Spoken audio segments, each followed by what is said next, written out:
Op-amp DC characteristics, जैसे कि हम जानते हैं ओपैम्प की 2 इनपुट्स होती हैं, इन्वर्टिंग और नॉन इन्वर्टिंग। ये सबसे फर्स्ट कैरेक्टरिस्टिक्स है जो इनपुट ऑफसेट वोल्टेज है, एक आउटपुट होती है। ये जो ओपैम्प होता है जब ये वर्क करता है तो इसमें ट्रांजिस्टर कनेक्ट होता है, जो कि जिसकी जो बेस एमिटर वोल्टेज होती है वो 2 मेगावोल्ट की सप्लाई प्रोड्यूस करती है। ये एक अनवांटेड सिग्नल होता है जो इनपुट सिग्नल के साथ मिक्स होकर आउटपुट पे आ जाता है। इससे इसकी जो आउटपुट ऑफसेट वोल्टेज होती है वो क्या होती है, चेंज हो जाती है। इसलिए क्या होता है कि इनपुट पे इन्वर्टिंग टर्मिनल पे एक बैटरी अप्लाई की जाती है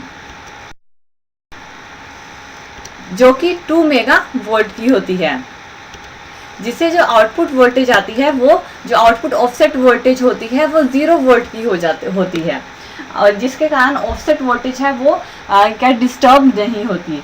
जो इनपुट ऑफसेट वोल्टेज होती है वो बताती है कि जो हम अप्लाई कर रहे हैं इनपुट टर्मिनल पे सिग्नल, वो सिग्नल क्या करता है, ओपैम्प में जाता है।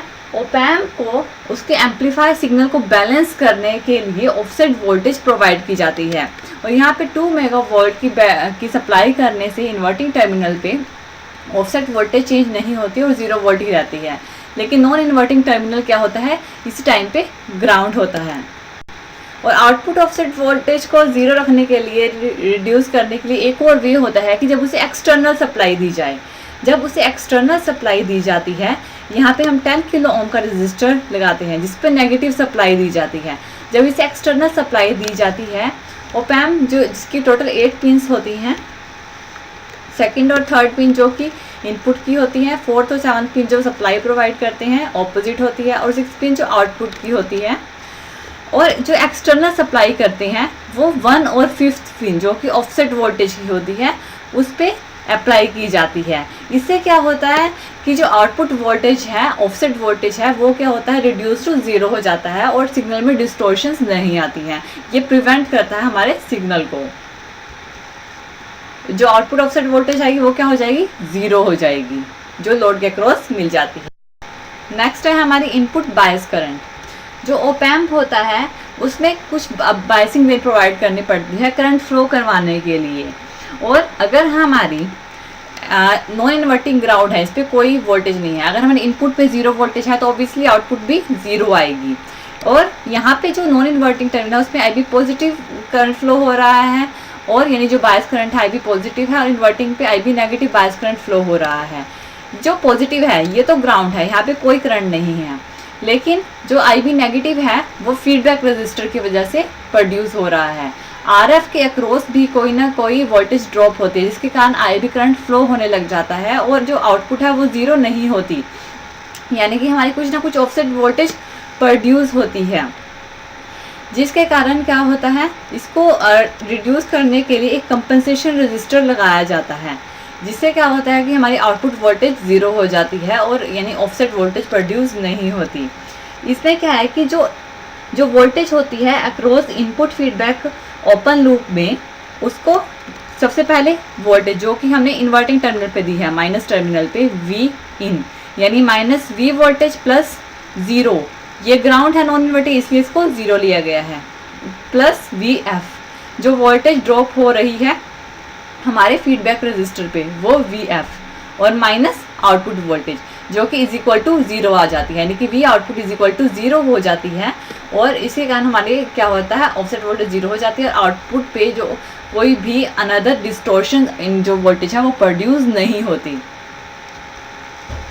जो आउटपुट वोल्टेज क्या होगी, VF माइनस V1 हो जाएगी, और ये क्या होगी, 0 के इक्वल ही रहेगी।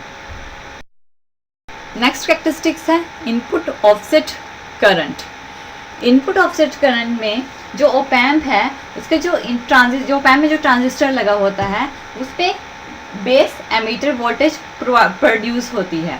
जो इनपुट ऑफसेट वोल्टेज है वो क्या होगी, वो 0 होगी।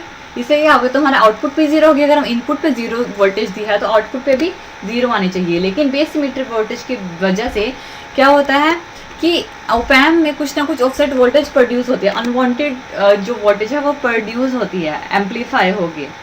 और अगर इसमें एक नॉन इन्वर्टिंग टर्मिनल पे एक रजिस्टर लगा दिया जाए जो कि ये जो आरबी रजिस्टर है लार्ज रिटर्निंग पाथ रजिस्टर होता है।